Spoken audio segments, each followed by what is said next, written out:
नहमदुहु व नसल्ली अला रसूलिहिल करीम अम्मा बाद फ़अऊज़ु बिल्लाहि मिनश शैतानिर रजीम बिस्मिल्लाहिर रहमानिर रहीम। नाज़रीन किराम, आज के दौर में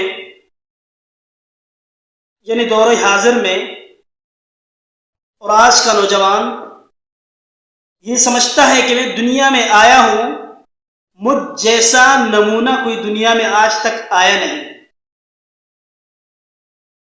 वो दुनिया का अपने आप को बड़ा पन्नाखान भी समझता है, बड़ा फिलासफर भी समझता है, बड़ा ताकतवर भी समझता है, बड़ा खूबसूरत भी समझता है और बड़ा ही समझदार भी अपने आप को समझता है।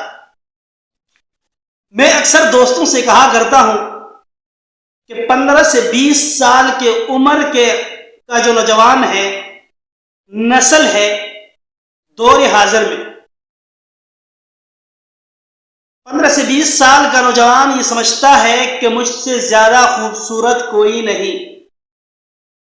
नंबर 2, वो ये समझता है कि मुझसे ज्यादा ताकतवर कोई नहीं और वो ये समझता है कि मुझसे ज्यादा समझदार भी कोई नहीं। पहली बात, मुमकिन है कि उससे ज्यादा खूबसूरत कोई ना हो। उसके माशरे में, उसके इलाके में या मुल्क पाकिस्तान में मुमकिन है, हो सकता है। दूसरी बात, वो ये समझता है कि मुझसे ज्यादा ताकतवर भी कोई नहीं, लेकिन ऐसा भी नहीं, दुनिया में, मुल्क में ताकतवर लोग भी मौजूद है। फिर वो ये समझता है कि मुझसे ज्यादा समझदार भी कोई नहीं, लेकिन ये बात हकीकत से दूर है और कोसों दूर है।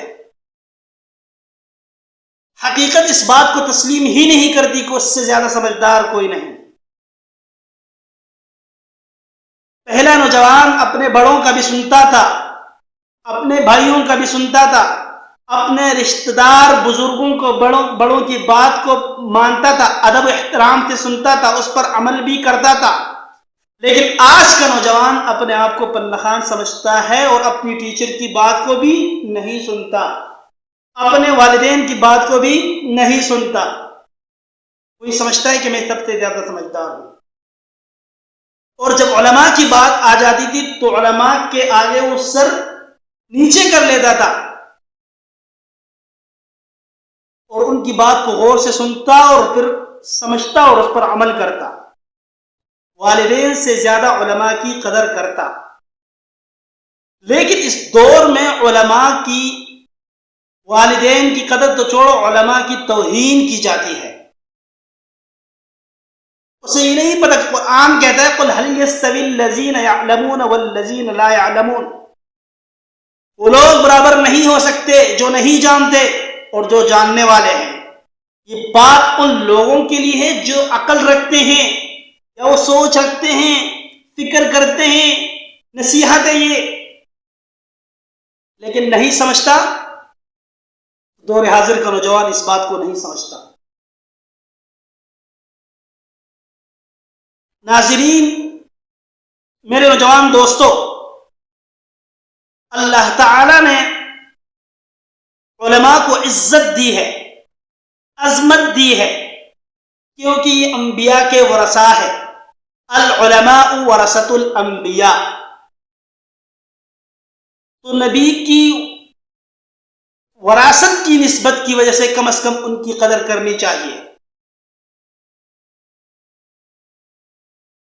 नाज़रीन देखे, किसी बाप के सामने अगर उसकी बेटी की इज्जत की जाए तो वो खुश होता है कि मेरे बेटे की इज्जत की।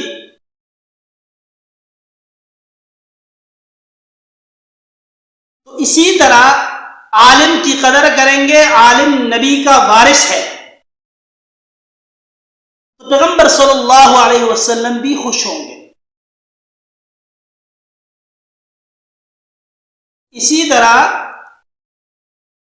अगर किसी बाप का बेटा लंगड़ा हो, बीमार हो या उसमें कोई नुक्स हो, हाथ उसका कटा हुआ हो, गूंगा हो तो उसके लंगड़ेपन की वजह से उसका बाप उसको मीरास से महरूम नहीं करता। तो बताओ, अगर एक आलिम दीन है, दीन का इल्म उसने सीखा हुआ है, वो अगर गुनाहगार भी है, उसमें नुक्स है, नबी का वारिस तो है ना, उसकी कदर करनी चाहिए। आपको मैं एक और मिसाल से समझाता हूं। एक बाप है, बड़ा एहतराम वाला है, बड़ा लायक आदमी है, लेकिन उसका बेटा बड़ा नालायक है। अगर उस बेटे की उस बाप के सामने उसके नालायक बेटे के एहतराम किया जाए तो बाप कितना खुश होगा। वो तो ये समझता है कि मेरा बेटा नालायक है, लेकिन मेरे नालायक बेटे के एहतराम इसलिए किया जा रहा है कि मेरी निस्बत को देख रहे हैं, मेरी निस्बत की वजह से मेरे नालायक बेटे का एहतराम किया जा रहा है, उसका बाप खुश होगा। तो दोस्तों, अगर नबी की निस्बत को देखकर, पैगंबर की निस्बत को देखकर, उस निस्बत की वजह से नबी के वारिस का अगर एहतराम किया जाए, उसको इज्जत दी जाए, उसकी अजमत को बढ़ा दिया जाए, तो क्या प्यारे पैगंबर सल्लल्लाहु अलैहि वसल्लम खुश नहीं होंगे? उलमाए किराम अंबिया के वरसा है, उनकी कदर की जाए। मस्जिद में नमाज पढ़ाना इबादत है। अगर मदरसे में पढ़ना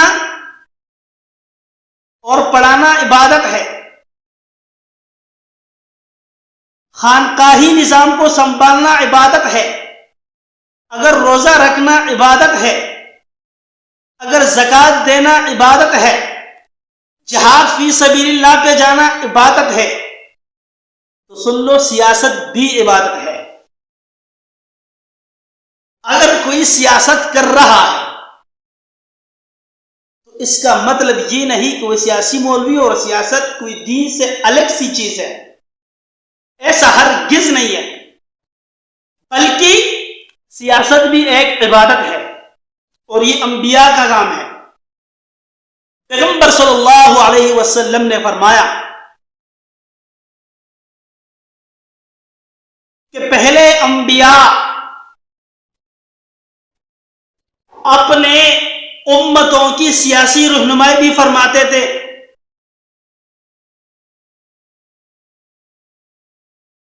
और मेरे बाद अब कोई नबी नहीं आने वाला, क्योंकि बनी इसराइल में मुसलसल अंबिया आते थे, यह की बात दीगर नबी आता था। मेरे बाद कोई नबी नहीं आने वाला, लेकिन मेरे खुलफा होंगे और उनकी ताबीदारी करना, इस तरह ताबीदारी करना जैसे कि मेरी करते हो। हदीस मैंने निकाली है, यहां पर अबू हुरैरा से रिवायत है, कानत बनु इसराइल तसूसुहुमुल अंबिया, कि बनु इसराइल के अंबिया जो थे वो सियासी रहनुमाई भी अपनी उम्मत की करते थे। तो पैगंबर आखिर ज़मान सल्लल्लाहु अलैहि वसल्लम के बाद जब कोई नए नबी नहीं आएगा, तो इस सियासत के काम को कौन संभालेगा, सियासी रहनुमाई कौन करेगा? यही उलमा है जो अंबिया के वरसा है। अल उलमा वरसतुल अंबिया, ये हमारी सियासी रहनुमाई करेंगे। मेरे नौजवान दोस्तों, उलमा की तौहीन न करना, उलमा के सरों को कभी खिंजीर के साथ, कभी गधे के साथ, कभी किस जानवर के साथ लगाया जाता है, ये उलमा की तौहीन है। और उलमा फरमाते हैं कि जो भी आदमी उलमा की तौहीन करता है, उससे बुग़्ज़ रखता है, हसद करता है, करीब है कि उसके ईमान सलब हो जाए। क्यों? क्योंकि आलिम दीन उलमाए किराम अंबिया के वरसा है। और अंबिया के वरसा के इस अंदाज में तज़हीक की जाए, उनका मजाक उड़ाया जाए, उनकी शक्ल को खंजीर के साथ और गधे के साथ लगाया जाए? नहीं, ये बात गलत है। ईमान सल्ब होने का खतरा है।